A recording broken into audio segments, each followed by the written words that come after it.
You will go crazy after a spiritual awakening if you don't understand this. Hypersensitivity management. Spiritual awakenings can become quite terrifying if you don't know how to properly manage your hypersensitivity to the spirit realm, which opens up after your awakening. For most of my clients, it starts off as you feeling people's emotions, sensing energies, hearing frequencies, seeing energy like orbs. But the deeper you go into your spiritual journey without the proper systems, the more outside energies latch onto you because of your hypersensitivity. And slowly you'll start feeling drained, fatigued, overwhelmed. And this can easily turn into hearing voices, seeing spirits, getting unpleasant visions, and tormenting from spirits and your own human judgment of what's going on, which causes delusions resulting in spiritual psychosis. This is a likely outcome to many who jump into the spiritual journey without first consistently practicing grounding, so you don't experience your third eye and crown chakra opening while your root chakra is imbalanced, which disconnects you from the spiritual realm, causing insanity. 2. Protecting yourself constantly from outside energies. And 3rd, practicing neutralization of your hypersensitivity. I go over these 3 things not only on my page, but on the Spiritual Gifts Masterclass I'm hosting October 9th. So if you want to reach your highest spiritual potential, make sure to go save your seats.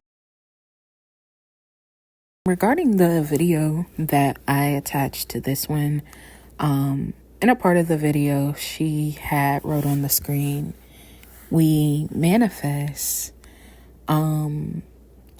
negative experiences from our own limited human perspective. And this goes back to what I said about balance, and why I don't think spiritual psychosis is a valid term.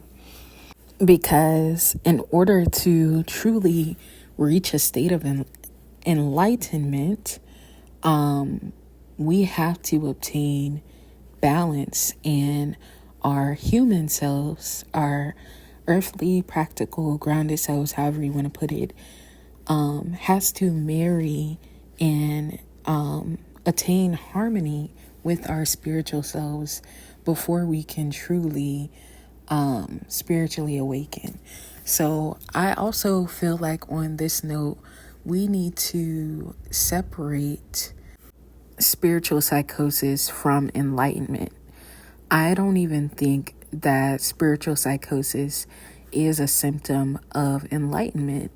And this is the reason why. I saw this post and it's pretty much like a meme. The guy was saying, I'm spiritual too, to the woman. And the woman said, demons are spiritual as well. Be more specific. So what I mean by this is your mere access to the spiritual realm does not make you ascended. It does not make you enlightened. And it does not mean that you are spiritually awakened. Whether you identify as New Age spiritual in general, Christian, atheist, whatever you identify as, we all have a degree of sensitivity to external forces, right? Vibrations, energies, and spirits. We all have the ability to organically access and be prone to being influenced by those external forces. There's no way you're going to reach a stage of true divine enlightenment and ascendancy without balance and knowing how to protect yourself holistically. A lot of people need to understand that we're all spiritual beings by default. And merely being spiritual or merely having an interest in more nuanced and new age spiritual things doesn't make you awaken. It doesn't make you enlightened, and it doesn't mean that you're ascending. Also, to be clear, I don't have any issues with this person. I just simply disagree with the concept of spiritual psychosis and the things that people are attributing to the term. And I wanted to also use this video to talk about the misconceptions about spiritual psychosis and my own personal beliefs on it. I want to start by saying that Spiritual psychosis to the spiritual community is a negative consequence of your vibration becoming radically high or uncontrollably high, right? That's what most people are saying this is. And to me, that in and of itself is false and is a contradiction. A high vibrational person, they retain a certain degree of the ability to logic and reason. They have a certain degree of knowledge and wisdom that would protect them from being porous to certain levels of demonic warfare, certain levels of delusion, and certain levels of confusion. I think a lot of people are misusing the terms. First of all, I don't think spiritual psychosis is a valid term. I think that what people are identifying as spiritual psychosis is truly delusion.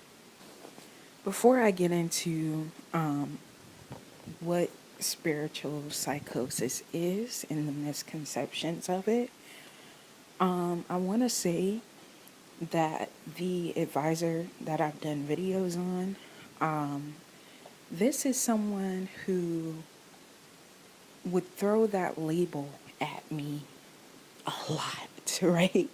Like, to the extent of just abuse. Like, she abused the fuck out of that label to make me feel inferior and to make me not be self-reliant and self-sufficient, right? And she used that label a lot, yet promoted for me to trust her and trust spirit over myself. And for me to put purchasing them things, buying her services, committing my life to external entities, including herself, over myself and some of my true needs, like my medical needs. So you use this term, spiritual psychosis, the way that you use it, yet you're actually promoting it as you promote for people to be more reliant on spirit and the aspects of spirituality than they are reliant on themselves, right? And let's just say that God isn't real. Like, let's take God out of this. Let's take the God within you out of it, and let's just say yourself in your practical waking life. To promote for someone to put your services, spirits over that is extremely dangerous. Extremely dangerous. It's not practical and it's not okay. Period, point blank. So it's not just that advisor that I've already done videos about on my channel. It's other people out here saying the same things too. Like, you're saying spiritual psychosis, this and that, and you're merely promoting it by telling people their prerequisite to spirituality should be servicing and having an altar for ancestors, for spirits. That's a lie. That is a lie. Your prerequisite should be yourself. It should be shadow work. It should be healing. It should be self-love. It should be getting to know who you are. It shouldn't be any fucking spirits, good or bad. I love my mandalas, but they should have never came before me. That was the biggest mistake I made early on. They should have never came before me. And they said it themselves. They agree themselves. So, yeah, I just wanted to add this part before I get into my thoughts. And to ground this message further for the people that didn't understand, I'm pretty much saying that naturally, by default, before we discover different avenues of existence or embracing our existence or expressing our existence, like religion and spirituality, we come equipped with the ability to think practically, the ability to think logically, the ability to reason, and the ability to think intuitively. These are things we all come equipped with as we come into this world. And as we age and grow and blossom, we gain more logic, more reasoning, more practicality, a stronger intuition that is built from mere experience. So just because you came across a path that questions and challenges what we know and what we see and just earth and life as we know it, that does not mean discard the essentials of your human experience, which are those things I just said, which is, again, logic, practicality, reasoning, etc., intuition, etc., right? People get into spirituality and they do that.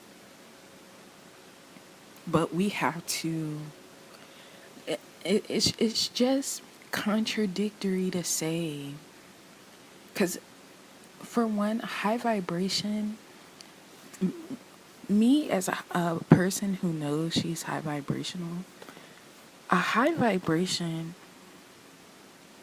is balance to me. A lot of people have the game effed up when it comes to what they deem or think a high vibration is. I know that a lot of you all's concept of what a high vibration is and what it isn't is totally like on some low vibe, superficial shit, because a high vibration is a vibration that is in alignment with not only the spiritual realm but the earthly realm, a vibration that's self-protective, and a vibration that is consistent with all other elements of your being and of your life, right? Consistent doesn't mean perfect, it means consistent.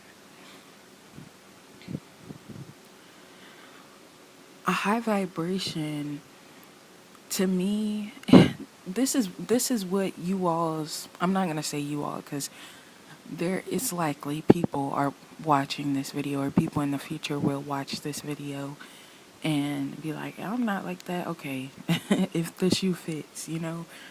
But it's reminding me of like a pH balance, right?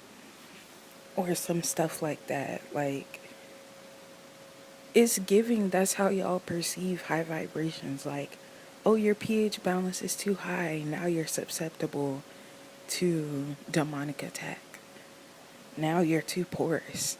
When it's a low vibration that would make someone, truly make someone what you all are calling spiritually psychotic. And are these people, like, why are we calling it psychosis when it's very evident that it's mere delusion or pre-existing mental illness? Because you are saying that the psychosis is synonymous to someone having too high of a vibration, but someone with a high vibration would be able to protect themselves from these dangers.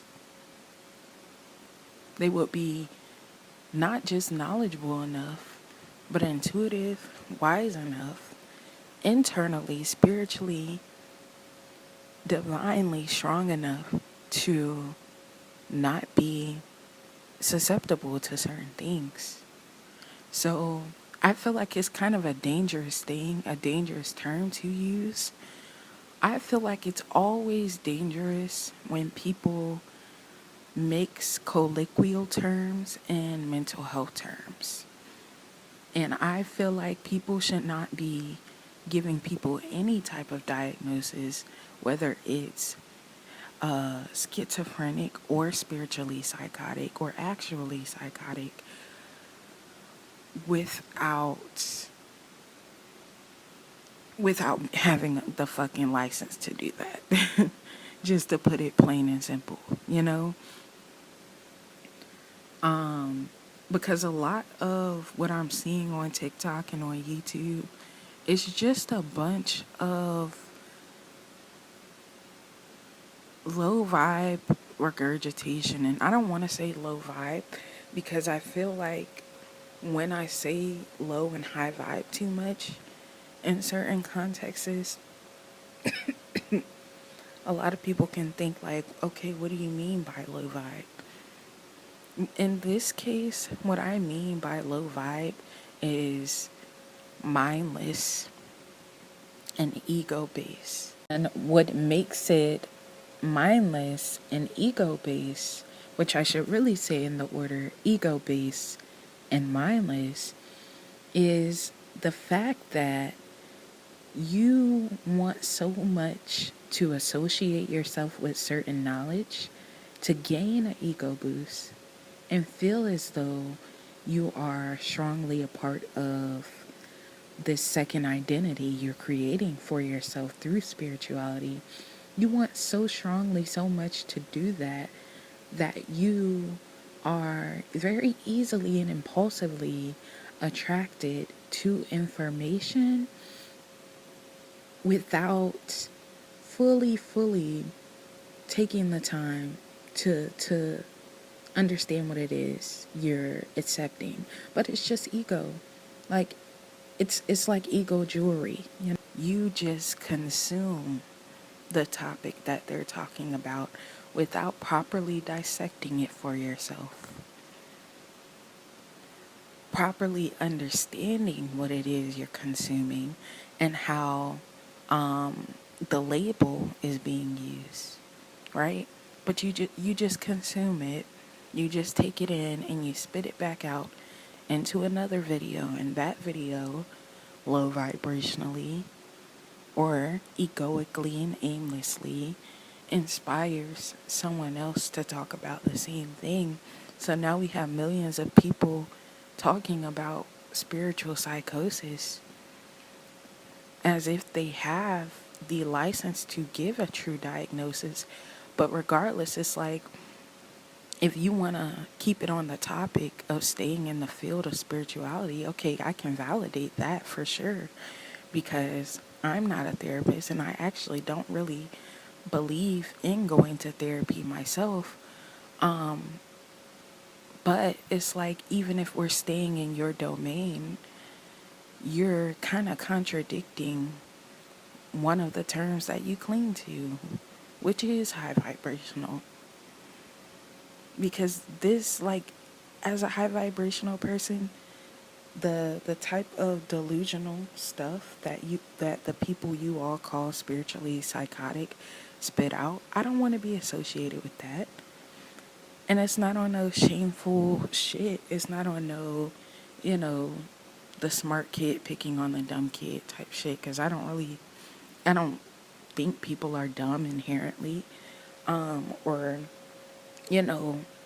incorrigible inherently. But it's more so like, to become high vibrational is to be mastered and seasoned and just aware of certain fundamental things, right? There are there's a certain type of fundamental mastery you need to have before you even enter certain realms. So for me to have gotten this far and entered such high realms to be able to be valid in calling myself high vibrational and be compared to someone who is much more delusional, who doesn't even do the bare minimum to use their human given tools, which is simply the ability to think logically and practically and reason and intuitively, not psychically, just intuitively, because they are two different things. Like, I don't like that. I don't want to be compared to them. And there's no such thing as being too high vibrational. Because the higher you go in vibration, the more you'll be able to protect yourself from the dangers of the spiritual and the earthly world. You don't put one over the other. So that's all I wanted to say for this video. I hope that you all enjoyed this message. If so, please be sure to share, comment, like if you like, and subscribe. Peace.